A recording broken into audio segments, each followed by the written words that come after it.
मोक्षमार्गस्य नेतारं भेतारं कर्मभूभृतां ज्ञातारं विश्वतत्त्वानां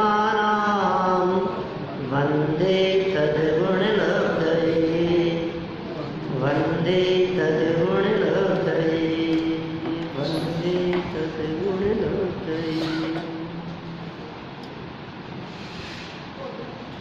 तत्वार्थ सूत्र को आधार बनाकर यहाँ उपयोग लक्षणम इसकी चर्चा चल रही है।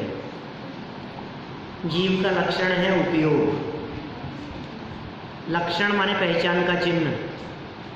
जीव को कैसे पहचाना जाए, जीव कौन है?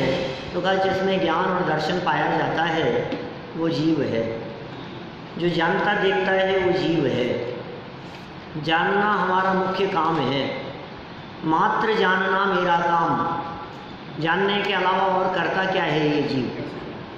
बाकी सब जगत के काम करने के विकल्प जो करता है, लेकिन उन विकल्पों से काम होता नहीं है।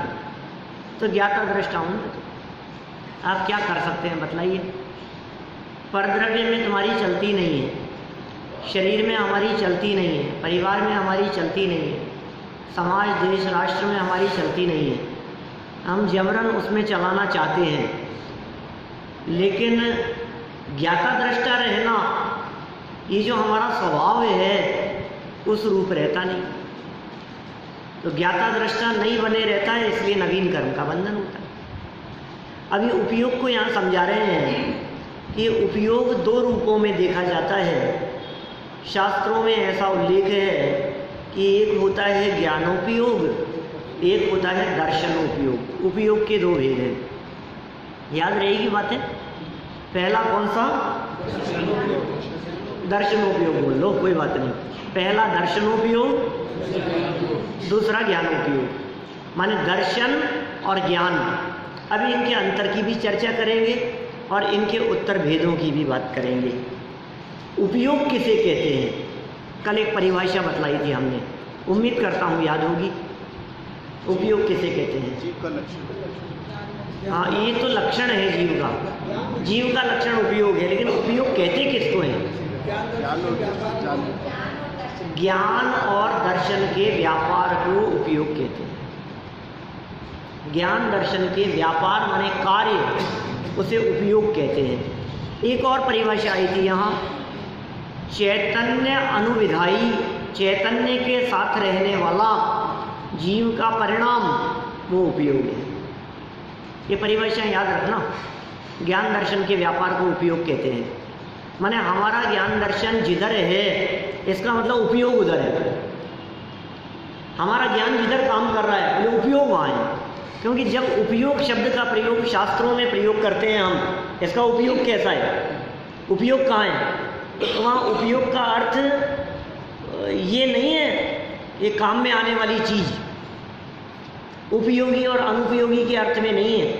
इसका क्या उपयोग? उपयोग माने यूज़, वो नहीं है यहाँ अर्थ। उपयोग माने यूज़ नहीं। इसका क्या उपयोग है? इसका क्या यूज़ है? यूज़ नहीं। तो किसकी बात कर रहे हैं? आपका ध्यान कहाँ है? अब माइंड की यदि अपन बात करेंगे तो माइंड तो बॉडी का पार्ट है, लेकिन यहाँ बॉडी पार्ट की चर्चा नहीं है, यहाँ तो ज्ञान की चर्चा है। तो ज्ञान और दर्शन जिधर लगा है, बोले उपयोग वहाँ है।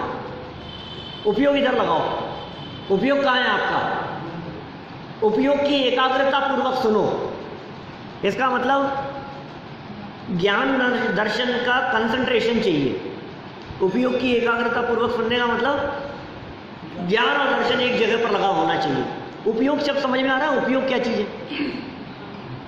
ज्ञान दर्शन का व्यापार, ज्ञान दर्शन का काम, ज्ञान दर्शन किस काम आ रहा है, आपका ज्ञान कहाँ लगा हुआ है। किसी का उपयोग विषय कषाय में है, किसी का उपयोग पंचेंद्रिय भोगों में, किसी का उपयोग कहीं है। ये चर्चा यहाँ की थी।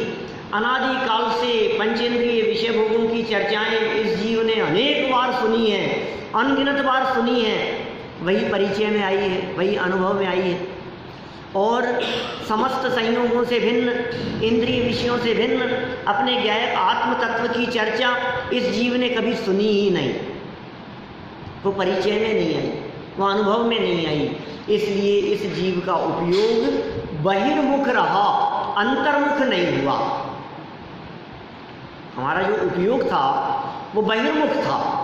उपयोग माने ज्ञान दर्शन, और उपयोग बहिर्मुख था। इसका मतलब हमारे ज्ञान दर्शन की दिशा परद्रव्य थी। इसको देखा, इसको देखा, इसको देखा, इसको जाना, इसको समझा, इधर इधर हमने अपने उपयोग को लगाया। मैंने कहा सबको तो जाना, अपने आप को जाना कि नहीं? सबको तो देखा, निज को न देखा, सबको तो जाना, निज को न जाना। सबकी खबर है हमारे को, दुनिया के कौन कौन से कोने में क्या क्या हो रहा है। पूरे हिंदुस्तान की खबर है, जयपुर की खबर है, क्या मंडलों की खबर है, सोशल ग्रुपों की खबर है, कहाँ कौन से चुनाव हो रहे हैं, किसका क्या हो रहा है, कौन कहाँ का पदाधिकारी है, कौन क्या कर रहा है, कहाँ खेल हो रहे हैं, कौन जीत रहा है, कौन सी टीम, इलेक्शनों की खबर है हमारे को, कहाँ कहाँ राजनीतिक उठापटक की हमारे को खबर है। न्यूज़पेपर और न्यूज़ चैनलों के माध्यम से सबको जानता है और कहता है फेसबुक के माध्यम से, इंटरनेट के माध्यम से, इन सब के माध्यम से अपडेट रहता हूँ साहब मैं, बिल्कुल अपडेट हूँ मैं। पल पल की खबर है मेरे को, दुनिया में कहाँ कहाँ क्या क्या हो रहा है। कि सुनो, सबकी तो खबर है, अपने आप की है या नहीं? वो नहीं, उसको नहीं जाना हमने। तो कहा उपयोग माने हमारा ज्ञान दर्शन जब बहिर्मुख होता है तो ये संसार मार्ग है, और जब हमारा उपयोग बहिर्मुख ना होकर अंतर्मुख होता है तो मोक्ष मार्ग है। बतलाइए, ध्यान अवस्था में मुनिराज बैठे हुए क्या करते? उपयोग अंतर्मुख, और क्या है?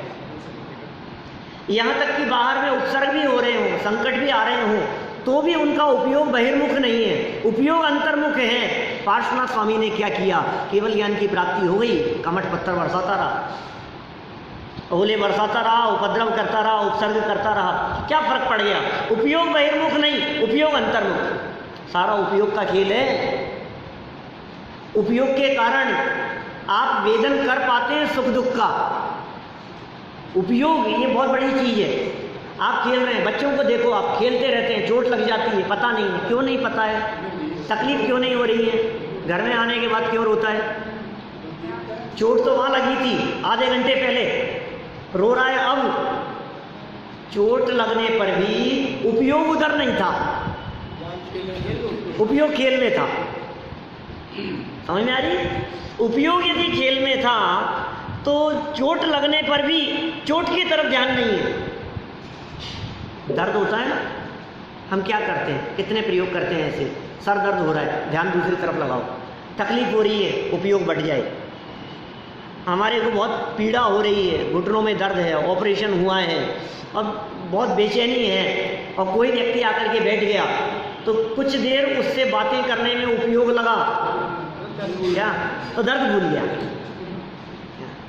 आप जिसे कहते हैं ना दुख बांटना, ये दुख बांटना क्या चीज है? दुख बांटने का मतलब है उसका दुख की तरफ से उपयोग बदल दिया, इसका नाम है दुख बांटना। उसका ध्यान दूसरी तरफ चला गया। ये उपयोग की चर्चा चल रही है यहाँ, ये उपयोग समझाना चाह रहे हैं, बहुत मार्मिक चर्चा है। कितने प्रकार का उपयोग, कैसा उपयोग, हमारा उपयोग कहाँ है? आप सावधान रहें, हमारा उपयोग कहीं पाप में तो नहीं जा रहा है। जिधर उपयोग, हमने क्या पाप किया? लोग ऐसी बात करते हैं, मेरे साथ ही ऐसा क्यों होता है, मैंने कौन सा पाप किया? आज तक मैंने जीवन में कभी कोई पाप नहीं किया। वाह रे वाह, पाप नहीं किया, उपयोग को संभालो। उपयोग कहाँ जा रहा है? क्योंकि जिधर उपयोग जाएगा उसके अनुसार फल मिलेगा। यहाँ तो ज्ञान दर्शन उपयोग की चर्चा चल रही है। उपयोग के शुभ अशुभ और शुद्ध ऐसे भी भेद किए जाते हैं। दो तरह से उपयोग की चर्चा मिलती है। जब जीव के लक्षण स्वरूप उपयोग की चर्चा की जाती है तो ज्ञान दर्शन के व्यापार की बात कही जाती है, वो जीव का लक्षण है, ठीक है। लेकिन जब चारित्र की अपेक्षा से उपयोग को देखा जाता है तो कहते हैं ये उपयोग अशुभ उपयोग, शुभ उपयोग और शुद्धोपयोग। अशुभ उपयोग, शुभ उपयोग और शुद्धोपयोग। तो शुद्धोपयोग तो ज्ञानियों के होता है, शुद्धोपयोग तो ऊपर गुणस्थान वालों के होता है, मुनिराजों के होगा, भावलिंगी संतों के होगा, ज्ञानियों के होगा, ऊपर शुद्ध उपयोग। ठीक है। अभी जो संसारी जीव हैं उनके शुभ और अशुभ ये दशाएं दिखाई देती। तो पाप की तरफ हमारा उपयोग गया, वो अशुभ उपयोग।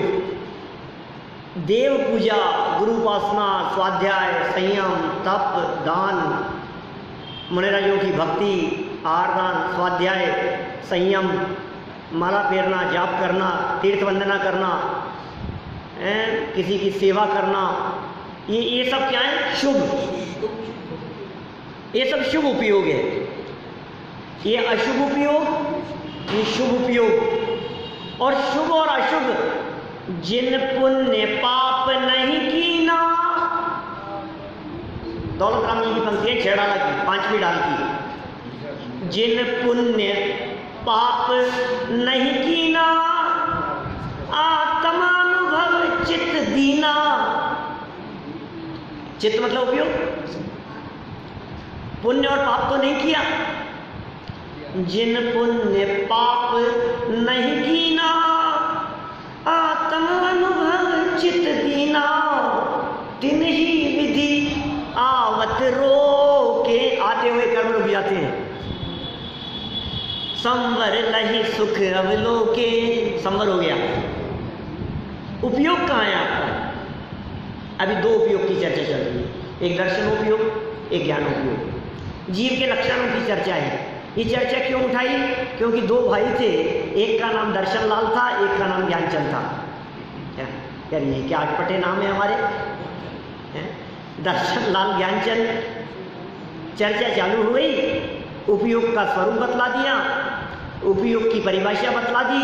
अब उपयोग के भेद देखो, पढ़ते हैं इसको अपन यहाँ से, पेज नंबर 9। एक शब्द आ रहा है निराकार, मतलब देखना। हाँ, लेकिन निराकार। अभी दर्शन जो है वो निराकार है। यहाँ जो अपन दर्शन शब्द जो समझते हैं, आज तक हम जो समझते रहे दर्शन के बारे में, वो ऐसा लगता है देखने को दर्शन कहते हैं, देखने को दर्शन कहते हैं। जबकि जिनागम में, शास्त्रों में जो दर्शनोपयोग शब्द का प्रयोग किया है वो देखने के अर्थ में नहीं। अभी आएगी चर्चा, हम नीचे पढ़ते हैं, कुछ प्रकरण पढ़ेंगे, कुछ बातें समझ में आएगी। 9 नंबर पेज पर देखिए, वीतराग विज्ञान पाठमाला भाग 3 है, पाठ 3, भाग 3, पाठ 3 और 3 पेज नंबर 9। देखो क्या कह रहे हैं नीचे, दर्शनोपयोग और ज्ञानोपयोग 2 भेद हो गए। दर्शन लाल क्या कहता है? दर्शनोपयोग और ज्ञानोपयोग में क्या अंतर है, यह समझाइए। जवाब, जिसमें सामान्य का प्रतिभास निराकार झलक हो उसको दर्शनोपयोग कहते हैं, और जिसमें स्वपर पदार्थों का भिन्नता पूर्वक अवभाषण हो उस उपयोग को ज्ञानोपयोग कहते हैं। सैद्धांतिक परिभाषा है। द्रव्य संग्रह के 44वीं गाथा में, 45वीं गाथा में इन उपयोग की चर्चा की है। दर्शनोपयोग और ज्ञानोपयोग की चर्चा लगभग 17-18 वर्ष से भी ज़्यादा पुरानी बात है, जब हमने यहाँ वो चलाया था। बहुत विस्तार से उसकी चर्चा की थी। बहुत मार्मिक बिंदु है वहाँ। सत्तावलोकन को दर्शनोपयोग कह करके पुकारा वहाँ पर। ये सामान्य अवलोकन है। सामान्य अवलोकन माने भेद नहीं। दर्शनोपयोग तो इस जीव के पकड़ में नहीं आता, इतना सूक्ष्म है। माने जो किसी भी पदार्थ को जानने की प्रक्रिया है। अवग्रहे हवाय धारणा एक ऐसा सूत्र है तत्वार सूत्र में। अवग्रहे हवाय धारणा, अवग्रह इहा हवाय धारणा। किसी भी बात को हमने जाना, समझने की चेष्टा करना। थोड़ी बहुत चर्चा मैंने रहस्यपूर्ण चिट्ठी के प्रवचनों में भी की थी इस संबंध में। अवग्रह, ईहा, अवाय और धारणा, ये ज्ञान की प्रोसेस है। ज्ञान इस तरह से बढ़ता है स्टेप बाय स्टेप। अवग्रह किसका नाम है? अवग्रह मतलब किसी भी विषय के बारे में इतनी सी बात की कुछ है, रोड पर चलते चलते आपके पैर के कुछ टच हुआ और आप जल्दी में हैं, चलते जा रहे हैं, टच हुआ, कुछ था, बस ये अवग्रह है। हमें नहीं मालूम क्या था, ये अवग्रह ज्ञान है। छूने पर भी हो सकता है, चखने पर भी हो सकता है, सूंघने पर भी, देखने पर भी, ये सब अवग्रह है। ठीक है। अभी जैसे अवग्रह हुआ, इसके बाद ज्ञान जब थोड़े विकास को प्राप्त करता है तो अवग्रह के बाद में सेकंड स्टेप होती है, उसका नाम है ईहा। क्या था? जैसे ये इच्छा प्रकट हुई, क्या था? ये जो जानने की इच्छा है, इसे कहते हैं ईहा। ये ज्ञान का विकास है। कुछ है, अवग्रह। क्या है? ईहा। इच्छा हुई। अब अवग्रह के बाद में ईहा हो जरूरी नहीं है। आंखों के सामने से कई चीजें निकल जाती है, होगा कुछ, लेकिन क्या है, क्या था? ईहा। ईहा के बाद में भी अब आगे नहीं बढ़े तो बैक चला जाएगा। अवग्रह ईहा के बाद में जो निर्णय हुआ उसका नाम है अवाय। और काटा ही था, अरे कोई है यहाँ पर, एकदम ऐसा लगा कि कोई निकला, अवग्रह। कौन था? कौन हो सकता है इधर? ईहा। फिर आपको लगा कि नहीं, वो कबूतर था इधर थोड़ी देर पहले, वो उड़ा होगा। क्या? अवाय। अवग्रह, ईहा, अवाय। अब इन तीन के बाद में ये बात हमारे दिमाग में बैठ जाना। अब हम कुछ काम कर रहे हैं और कुछ आवाज़ आई या किसी ने पूछा, एक बच्चे ने, ये क्या है? हमने काम करते करते, अरे वो तो कबूतर हैं, उड़ता है कहीं में। ये हमारे दिमाग में बैठी है ये धारणा। ये ज्ञान का विकास है। अब ये कह रहे हैं धारणा के पहले अवाय, अवाय के पहले ईहा, ईहा के पहले अवग्रह। ये सब ज्ञान है, मति ज्ञान की प्रोसेस है। कहीं जो अवग्रह के पहले होने वाला, अब देखो अवग्रह पकड़ में नहीं आता, अवग्रह के पहले होने वाला सामान्य अवलोकन, वो दर्शनोपयोगी। वो किसी भी छद्मस्त के ज्ञान का विषय नहीं है, हम पकड़ नहीं सकते। सिर्फ आगम के आधार से हम ये जान रहे हैं कि दर्शनोपयोग पूर्वक ज्ञानोपयोग होता है। पहले सामान्य अवलोकन होगा, फिर जैसे विशेष हुआ, बोले वो ज्ञानोपयोग के अंदर चला गया। ये कह सकता हूँ कि अवग्रह बिना इंद्रियों के और मन के निमित्त के बिना हो सकता है? अवग्रह नहीं, इन्हीं से होगा अवग्रह। दर्शनोपयोग के लिए जरूरत नहीं। अवग्रह तो अनुभव हुआ ना? अवग्रह तो कुछ है, अनुभव नहीं कह सकते। चक्षु इंद्रिय से दिखा तभी तो आपने कहा कुछ है। कुछ शब्द सुनाई दिए, कोई आवाज आ रही है, आवाज आई थी, कुछ आपको आई थी क्या? एक खुटका होता है, आप बैठे हैं, अरे कुछ हुआ होगा, नहीं।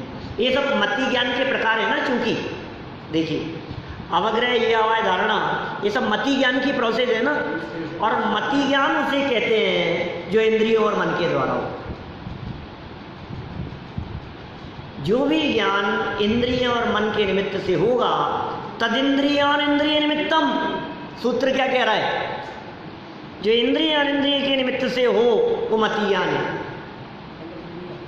मति श्रुत दो ये परोक्ष अक्ष मनते उपजाही। मति ज्ञान और श्रुति ज्ञान क्या दोनों परोक्ष हैं, अक्ष मनते उपजाही, इंद्रियों और मन से उत्पन्न होते हैं। चलिए, ये सामान्य प्रतिभा समझ में, झलक पर कुछ था, उससे भी पहले सामान्य अवलोकन, वो दर्शनोपयोग है। और जहाँ अरे बहुत फास्ट भी हो जाते हैं, पता ही नहीं लगता हमारे को, सेकंड के भीतर प्रक्रिया घूम जाती है अवग्रही आवाज धारणा की। हाँ, यहाँ तो समयों की चर्चा चल रही है भाई। सेकंड के भीतर स्थिति पूरी घूम जाएगी। अब अगर ये आवाज़ डालना, बहुत फास्ट चलता है प्रोसेस। अवधि ज्ञान, मन परे ज्ञानी और केवल ज्ञानी अपने से पहले की स्थिति को जानते हैं। अभी देखो, अभी बता रहे हैं, अभी ये सारे ज्ञानों की चर्चा करेंगे नीचे, है ना। दर्शनोपयोग ज्ञानोपयोग का अंतर समझ में आया। दर्शनोपयोग पहले होगा, सत्तावलोकन होगा, सामान्य अवलोकन होगा, जिसमें किसी तरह का भेद नहीं होगा, अपने और पराये का भेद नहीं है दर्शनोपयोग में। जहाँ भेद खड़ा हो गया वहाँ ज्ञानोपयोग का काम हो गया। ठीक है। अब देखो, सब जीवों का ज्ञान एक सरीका तो नहीं होता। प्रश्न है, सबका ज्ञान एक सरीका तो नहीं होता। हाँ, शक्ति अपेक्षा तो सब में ज्ञान गुण एक समान ही है, किंतु वर्तमान की अपेक्षा ज्ञान के मुख्य रूप से 8 भेद होते हैं। ज्ञान के 8 भेद याद रखना भाई। अब 8 शब्द याद रखने हैं आपको, लाइफ टाइम काम आएंगे, बार बार चर्चा चलती है। ज्ञान के 8 भेद कौन कौन से हैं सुनो, नंबर यहाँ डले हैं। मति ज्ञान, श्रुत ज्ञान, अवधि ज्ञान। रिपीट करो, मति ज्ञान, श्रुत ज्ञान, अवधि ज्ञान। मैं बोलता हूँ पीछे से बोलना। 8 नाम याद करने, 3 टुकड़ों में याद करेंगे। मति ज्ञान, श्रुत ज्ञान, अवधि ज्ञान। मति ज्ञान, श्रुत ज्ञान, अवधि ज्ञान। 3 हो गए। मने पर्याय ज्ञान, केवल ज्ञान। मने पर्याय ज्ञान, केवल ज्ञान। 5 हो गए। मति ज्ञान, श्रुत ज्ञान, अवधि ज्ञान, मने पर्याय ज्ञान, केवल ज्ञान। 5 हो गए। अब कह रहे कुमति, कुश्रुत और कुअवधि। कुमति, कुश्रुत और कुअवधि 8 याद हो गए क्या? बता सकते हैं? बोलो। मति, मने पर्याय और केवल ज्ञान 5, और कुमति, कुश्रुत और कुअवधि। कुमति, कुश्रुत और कुअवधि 8 हो गए ना। अब इनको समझा रहे हैं। अब इनका स्वरूप देखो थोड़ा सा फास्ट। ये फटाफट चर्चा पूरी होगी तो कुछ मार्मिक बातें अपन करेंगे। और मति, श्रुत ज्ञान आदि से क्या तात्पर्य है? ये क्या है मति, श्रुत ज्ञान आदि? बोले पराश्रय की बुद्धि छोड़कर, मति श्रुत की चर्चा कर रहे हैं, पराश्रय की बुद्धि छोड़कर दर्शनोपयोग पूर्वक, पहले दर्शनोपयोग हो चुका होगा तब, स्वसन्मुखता से प्रकट होने वाले निज आत्मा के ज्ञान को मति ज्ञान कहते हैं। पराश्रय का मतलब इंद्रिय और मन से ही। हाँ, इंद्रियों और पराश्रय है। इंद्रियों और मन तो पराश्रय है, लेकिन ये छोड़कर, माने इंद्रियों और मन के बिना, मतलब हमारा कुमति कुश्रुत है। हाँ बिल्कुल। हमारा जो वर्तमान ज्ञान है, जिसको हम कहते हैं मति श्रुत ज्ञान है, वास्तव में ये कुमति और कुश्रुत ज्ञान है, क्योंकि पराश्रय की बुद्धि वाला ज्ञान है।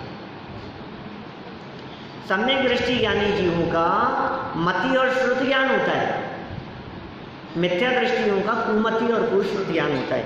एक बार पैराग्राफ पढ़ लेते हैं अपन। पराश्रय की बुद्धि छोड़कर दर्शनोपयोग पूर्वक स्वसन्मुखता से प्रकट होने वाला निज आत्मा के ज्ञान को मति ज्ञान कहते हैं।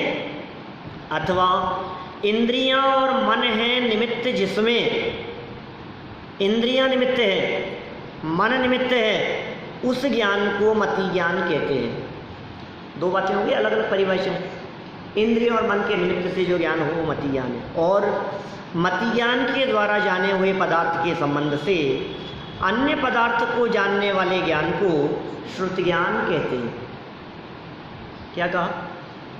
मति के बाद जो विशेष जाना वो श्रुत ज्ञान। सूत्र बतलाओ, उमा स्वामी आचार्य क्या कहते हैं? श्रुतम मति पूर्वम द्वैनेक द्वादश भेदम। श्रुत ज्ञान मति ज्ञान पूर्वक होता है, याद है ना? श्रुतम मति पूर्वम। वापस समझो क्या कह रहे हैं। इंद्रिय और मन, इनके निमित्त से, आँख से देखा, कान से सुना, मुंह से बोला, रसना इंद्री से चखा, नाक से सूंघा, टच करके देखा, ये सब मति ज्ञान है। साकार नहीं, साकार नहीं, हाँ साकार कहेंगे उसे, ठीक है, क्योंकि ये ज्ञान उपयोग है ना। अभी देखो क्या कह रहे हैं हम, ये सब मति ज्ञान क्योंकि इंद्रियों से हो रहा है। श्रुत ज्ञान क्या होता है? इंद्रिय से जानने के बाद जो ज्ञान होगा वो श्रुत ज्ञान होगा। जैसे हमने इसको छुआ, छूने पे पता लगा कि ये क्या है, मति ज्ञान। अब सेकंड स्टेप क्या हो सकता है, ये कैसा लगा।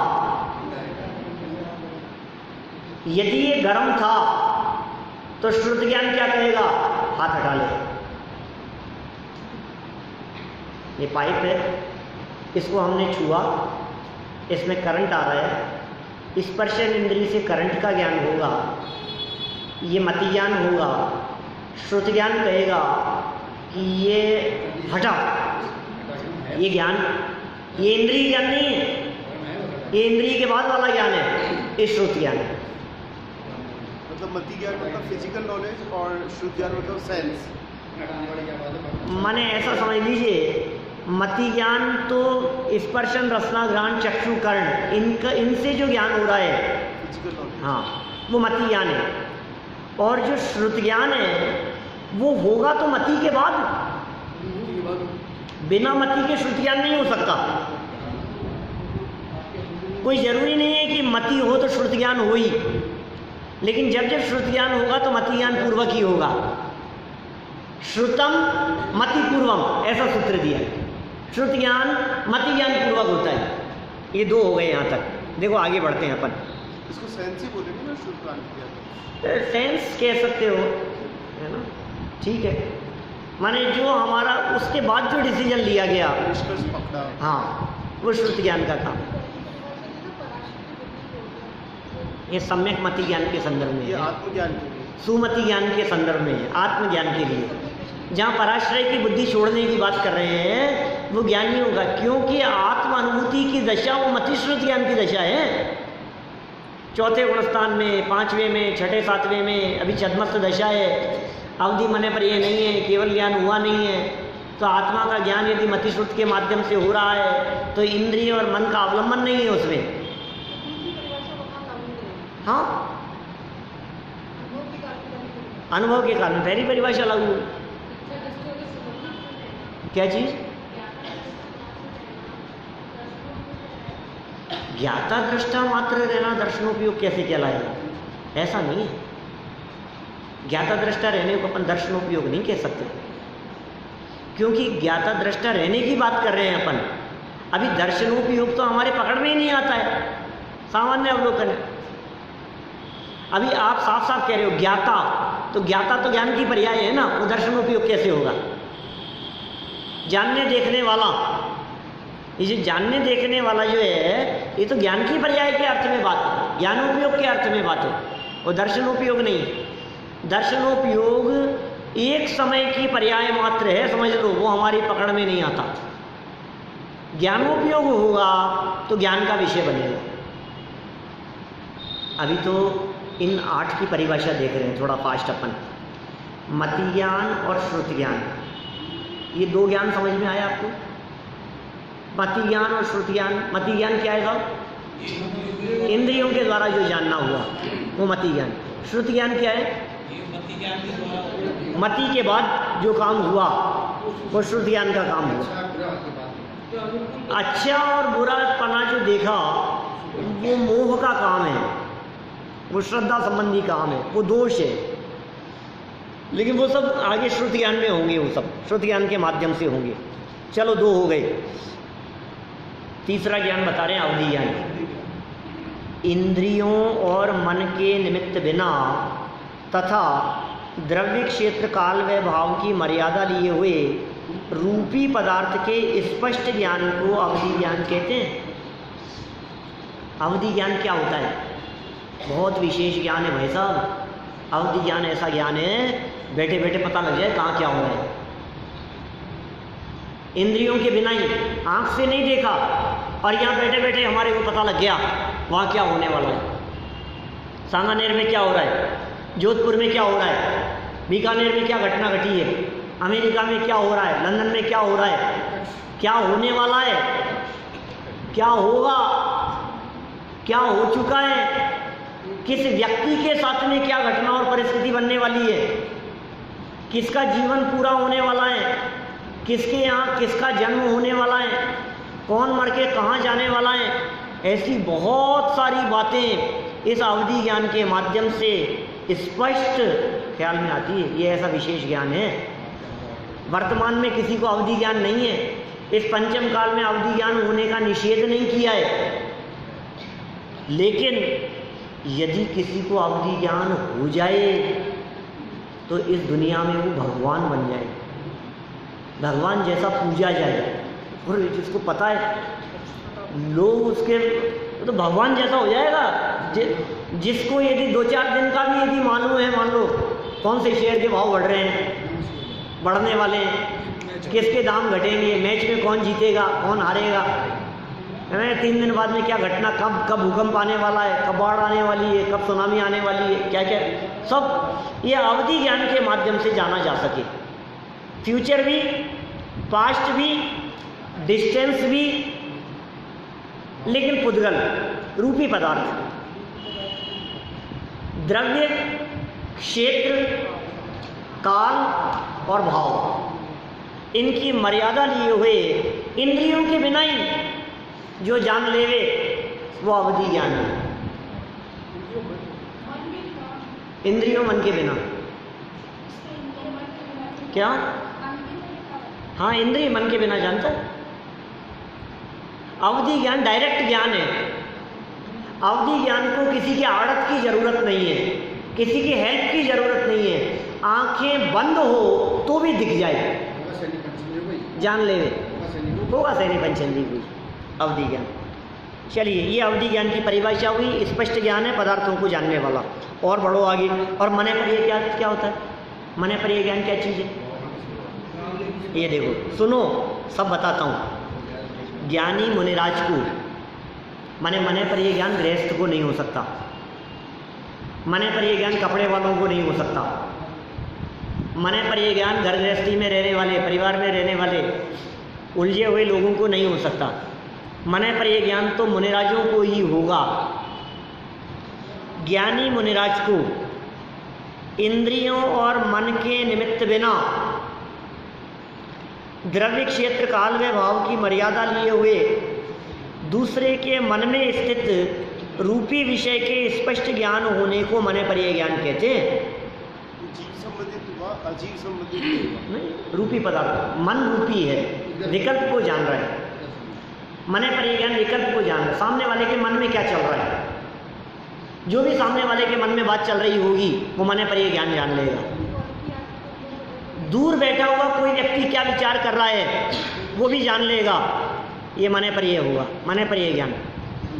3 दिन बाद, 30 दिन बाद, 3 साल बाद वो क्या सोचेगा, काल से मने पर ये ज्ञान। भविष्यकालीन बातों को भी जान लेगा। वर्तमान भावों को जाने, भूत भविष्य के भावों को जाने, ये सब मने पर ये ज्ञान के माध्यम से ज्ञान का विषय बनते हैं, है ना। तो मने पर ये मतलब मन की बात को जान लेना। देखिए, कोई व्यक्ति को ऐसा भ्रम न हो जाए कि अरे मुझे पता लग गया ये क्या सोच रहा है। पूरा तो नहीं, लेकिन थोड़ा बहुत मति ज्ञान तो मेरे को भी है। अरे भाई, मुनिराजों को होने वाला ज्ञान है। हमें तो अनुमान है, हमें तो अंदाजा है। हम तो फेस रीडिंग की बात कर रहे हैं। वो फेस रीडिंग तो मतिश्रुत ज्ञान में है क्या? वो मने पर ये ज्ञान नहीं है, वो अवधि ज्ञान भी नहीं है। ज्ञान के प्रकार समझ में आ रहे हैं ना। हम लोगों के जो ज्ञान है वो मति और श्रुत, और उसमें भी मिथ्यात्व के प्रभाव से कुमति और कुश्रुत। ठीक है। अवधि ज्ञान बहुत विशेष ज्ञान, मने पर ये ज्ञान मन की बातों को जान लेने वाला ज्ञान। अच्छा, आप यहाँ बैठे हैं, आप जान सकते हैं कि आपके घर पे कोई व्यक्ति बैठा हुआ है, या कोई सांगानेर में अभी कोई व्यक्ति क्या सोच रहा है। बोलो, सांगानेर में बाबूलाल जी क्या सोच रहे हैं, क्या पता होगा? नहीं, अनुभव की बात तो अलग है, शुद्धोपयोग की परिस्थिति, लेकिन चूंकि जो विकल्प हैं, विकल्पात्मक जो दशा है ना, वो विकल्प रूपी है। ये विकल्प माने पर ये ज्ञान का विषय है। निमित्त ज्ञान तो मतिश्रुत ज्ञान में शामिल है। निमित्त ज्ञान मतिश्रुत ज्ञान है, ज्योतिष ज्ञान भी मतिश्रुत ज्ञान है, पामेष्टि मतिश्रुत ज्ञान है, हस्तरेखा देख करके बतला देवे, चेहरा देख करके बतला देवे, ये सब निमित्त ज्ञान के अंतर्गत आती है। निमित्त ज्ञान होता है, वर्तमान में भी होता है। निमित्त ज्ञान के माध्यम से भविष्य भी जाना जाता है, जान लिया जाता है। भू निमित्त ज्ञान, भौम निमित्त ज्ञान, स्वर निमित्त ज्ञान, अंग निमित्त ज्ञान, क्या ध्वनि निमित्त ज्ञान, तो बहुत तरह के निमित्त ज्ञान है। माने निमित्त ज्ञानों के माध्यम से आप जान सके, भविष्य पर जानने की चर्चा की है शास्त्रों में। जमीन देख करके, मिट्टी देख करके बतला देवे कि इस मिट्टी के अंदर नीचे पानी है या नहीं है, या नीचे तेल है, ऐसा हुआ है मेरे साथ। बता रहे, निमित्त ज्ञान है। चेहरा देख करके बतला देवे, ये जो है ना, क्या रात को कुत्ते रो रहे थे, क्या कुत्तों के रोने की आवाज़ चल रही थी, हमें ऐसा लगा कि शायद कोई ना कोई अशुभ है, हाँ कोई मर जाएगा। देखो, हो सकता है किसी के मरने की जानकारी के माध्यम से हमें इस बात का पता लगे कि ये निमित्त ज्ञान है, स्वर निमित्त ज्ञान, लेकिन हमारे को वो निमित्त ज्ञान तो है नहीं। असली बात तो निमित्त ज्ञान नहीं जान सकते। बिल्ली निकल गई, रास्ता काट गई, क्या अब क्या होगा? रोड पर गाड़ियाँ रुक जाती है, क्या चलते चलते लोग रुक जाते हैं, ऐसे लगता है जैसे ये चलती सड़क पर क्या बिना चौराहे की रेड लाइट कहाँ से आ गई, सब एकदम रुक जाते हैं। ये क्या हुआ? काम होगा कि नहीं होगा? लोग कहते हैं अशुभ है, किसी ने छींक दिया। निमित्त ज्ञान में वो छींक देना ये स्वर निमित्त ज्ञान है क्या? लेकिन किधर से छींका है, कितनी बार छींका है, उस छींकने की ध्वनि कैसी थी, बिल्ली ने रास्ता काटा है तो कितनी दूरी से काटा है, लेफ्ट से राइट में गई है या राइट से लेफ्ट में गई है, काले रंग की बिल्ली थी कि सफ़ेद रंग की बिल्ली थी, चूहे के पीछे भाग रही थी कि अपने काम से जा रही थी, आपको क्या पता? क्या हमने तो एक बात समझ ली कि बिल्ली रास्ता काट गई तो काम नहीं होगा। मूर्खता है, मिथ्यात्व का पोषण करते हैं, गृहीत मिथ्यात्व जैसा है, कुछ दम नहीं है इन सब बातों में।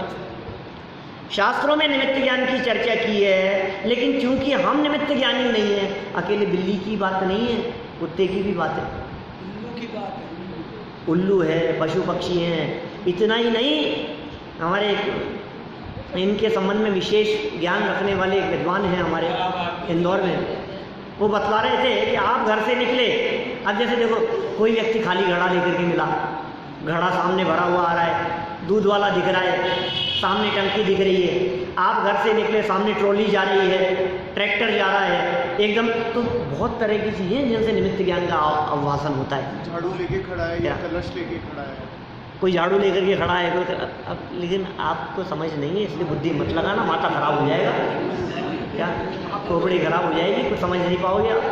कल्याण कार्यक्रम में लिखा हुआ है, हाँ लिखिए ऐसी बातें, लेकिन और इनके आधार पर जब देखो आप मंदिर बनाने का निर्णय लिया जाता है, तो मंदिर के लिए जगह देखी जाती है, पंचकल्याणक आदि कार्य किए जाते हैं, तो ऐसे समय में ये देखा जाता है उसका पांडाल कहाँ है, वहाँ कौन सा पेड़ है, कौन सी जगह पर, कौन सी दिशा में है, क्या है, उनसे शुभ आदि का विचार करते हैं प्रतिष्ठाचार्य। वापस का भी बता देंगे। हाँ, विचार करते हैं इस तरह का। ये मतिश्रुत ज्ञान का ही प्रकार है निमित्त ज्ञान। देखिए आगे क्या कह रहे हैं, मने पर ये ज्ञान की बात चल रही थी। तथा जो ज्ञान जो तीन लोक तथा तीन कालवर्ती सर्व पदार्थों व उनके समस्त गुण व समस्त पर्यायों को तथा अपेक्षित धर्मों को प्रत्येक समय में स्पष्ट और एक साथ जानता है, ऐसे पूर्ण ज्ञान को केवल ज्ञान कहते हैं। सर्वद्रव्य पर्यायेषु केवलस्य, सब कुछ जाने वो केवल ज्ञान। अनंत भगवान के होता है, सिद्ध भगवान के होता है, हमारे जो परमात्मा है उनके केवल ज्ञान है, उनसे क्या बात छिपी है। भूत भी जानते हैं, वर्तमान भी जानते हैं, भविष्य भी जानते हैं, लोकालोक झलकते जिसमें ऐसा प्रभु का केवल ज्ञान। ये सारी बातें भगवान के ज्ञान में स्पष्ट रूप से झलकती है। अच्छा, ये क्यों होता है? मोह कम होने के कारण? क्या चीज़? ये जितने ज्ञान है, ये जैसे जैसे मोह कम होता जाएगा, ज्ञानावरणी कर्म के क्षयोक्षम से, केवल ज्ञानावरणी कर्म के क्षयोक्षम से। क्योंकि ज्ञानावरणी कर्म ही ऐसा है जो ज्ञान से रिलेटेड है। ज्ञानावरणी कर्म के क्षयोक्षम से मति, श्रुत, अवधि और मने पर ये ज्ञान होंगे, और ज्ञानावरणी कर्म के क्षय से केवल ज्ञान होगा। अब उस ज्ञान के होने पर, चूंकि ज्ञान सुख दुख का कारण नहीं है, उस ज्ञान के साथ में जब मोह जुड़ा हुआ होता है तो फिर ये देख करके उससे राग करता है या द्वेष करता है, ये चारित्र मोह साथ में है। जिसको देखा और देख करके अच्छा और बुरा जाना, बोले दर्शन मोह मिथ्यात्व साथ में है। दो सेपरेट चीजें चल रही है, पैरेलल चल रही है। ज्ञान, अभी ज्ञान हुआ और ज्ञान के साथ में मोह नहीं था तो तकलीफ नहीं है। अनंत परमात्मा सिद्ध भगवान तो सब कुछ जानते हैं, लेकिन मोह नहीं है, इसलिए बंधन नहीं है, सब कुछ जानते हुए भी। और हमारे को ये देखा और यार ये मिल जाए, ये देखा यार ये बहुत अच्छी चीज़ है, यार ये चीज़ प्राप्त हो जाए, इसने ऐसा, ये विकार करता है, इसलिए बंधन होता है। ये तो ठीक, 5 ज्ञान हो गए, याद हो गए सबको, ये तो ठीक। पर कुमति आदि भी कोई ज्ञान है? ये तो समझ में आ गए। कुमति आदि भी कोई ज्ञान है क्या? हाँ, आत्मस्वरूप न जानने वाले मिथ्या दृष्टि के जो मति, श्रुत, अवधि ज्ञान होते हैं, वे कुमति, कुश्रुत व कुअवधि कहलाते हैं। विभंग ज्ञान है। किनको? आत्मा को नहीं जानने वाले मिथ्या दृष्टि जीव, उनके जो ज्ञान होगा वो कुमति ज्ञान है। मिथ्या दृष्टियों की जो श्रुत ज्ञान होगा वो कुश्रुत ज्ञान है। मिथ्या दृष्टियों के जो अवधि ज्ञान होगा वो कुअवधि ज्ञान है। देवों और नारकियों के नियम से अवधि ज्ञान होता है, पता है आपको? भव प्रत्ययो वधिर देव नारकाणाम, देवों और नारकियों के भव प्रत्यय नाम का अवधि ज्ञान होता है। नियम से होता है अवधि ज्ञान। कोई भी मर के नरक में चला गया उसको अवधि ज्ञान होगा, कोई भी मर के देवगति में चला गया उसको अवधि ज्ञान होगा। यदि मिथ्या दृष्टि है तो कुअवधि ज्ञान है। क्या? जो सम्यक दृष्टि होंगे उनके सुअवधि ज्ञान होगा। समझ में आ रही है बात? माने कुअवधि और सुअवधि ये भेद है। और कुअवधि ज्ञान से क्या करते हैं? दुख का कारण बनता है। जान जान करके खोटे अर्थ निकालते हैं। जाना क्या है और समझा क्या है, क्या समझ लिया है, उससे फिर वो तकलीफ का कारण बनता है। तो इस तरह से ये क्या बात हुई अपनी? कुमति, कुश्रुत और कुअवधि, इन तीनों की परिभाषा हुई और 5 प्रकार के ज्ञान की भी परिभाषा हुई। चलो 2-3 लाइन और पढ़ देता हूँ मैं, फिर अध्याय तो कल ही पूरा करेंगे। बहुत सारी बातें मेरे को इस संबंध में कहनी है, इसलिए एक दिन और लेंगे इस पाठ में अपन। क्योंकि मूल तत्व में विपरीत श्रद्धा होने से उसका ज्ञान मिथ्या होता है। भले ही उसके अप्रयोजनभूत लौकिक ज्ञान यथार्थ हो, किंतु प्रयोजनभूत तत्व ज्ञान यथार्थ न होने से उसके वे सब ज्ञान मिथ्या ही हैं। बहुत मार्मिक लाइनें हैं, इनके संदर्भ में कुछ रहस्य बतलाना चाहते हैं। हम उसकी चर्चा कल ही कर पाएंगे। आज तो हम चर्चा को यहीं विराम देते हैं। लेकिन ये दर्शनोपयोग के भेद और ज्ञानोपयोग के भेद, दर्शनोपयोग के तो पढ़े नहीं अभी अपन ने, ज्ञानोपयोग के 8 भेद और उन 8 भेदों की परिभाषा, ये कल तक आप अपने उपयोग में रखना। इनको यदि थोड़ी देर में दोबारा दोहरा लेंगे यदि आप, तो निश्चित रूप से ये आपके धारणा ज्ञान तक चली जाएगी, आपकी स्मृति का विषय बन जाएगी। कल पूछूंगा 8 नाम और 8 की परिभाषा, क्योंकि ये ज्ञानोपयोग जब पर से हटकर अपने अंदर में जाता है तो फिर ये केवल ज्ञान में बदल जाएगा और हम सबके जीवन में ये ज्ञानोपयोग उत्तम कार्य करते हुए केवल ज्ञान की प्राप्ति में सहयोगी बने और अल्पकाल में हमें केवल ज्ञान की प्राप्ति हो। इसी मंगल भावना से मैं अभी की बात को यहीं विराम देता हूँ।